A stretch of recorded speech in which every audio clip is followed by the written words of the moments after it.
כשאני אומרת לכם ירושלים, מה עובר לכם בראש? מה זה ירושלים? בית המקדש. כותל. מה עוד? מי מאמין שבית המקדש ייבנה בשנים הקרובות? מה יש שם עכשיו על בית המקדש? אז מה יקרה עם המסגד? יישבר? אם מכן פגש בשנה האחרונה ילד ערבי? איפה פגשת ילד ערבי? ליד הכותל. ודיברת איתו?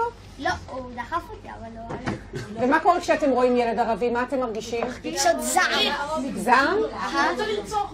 מה קורה כשאתם פוגשים ילד חילוני? למה אתה מרחם עליו שלא נולד חרדי? מה הוא מפסיד? הוא לא הולך לדבר. כשאתם חושבים על ירושלים בעוד 10 שנים, כולם חרדים? לא כולם חרדים. חלק ערבים, חלק חרדים. כולם יהודים, ויש גם ערבים שהם עבדים. תהיה משיח, הבנתי, כן, מה אתה אומר? שמלחמה כל הערבים ימותו, וחלק מהם יהיו עבדים.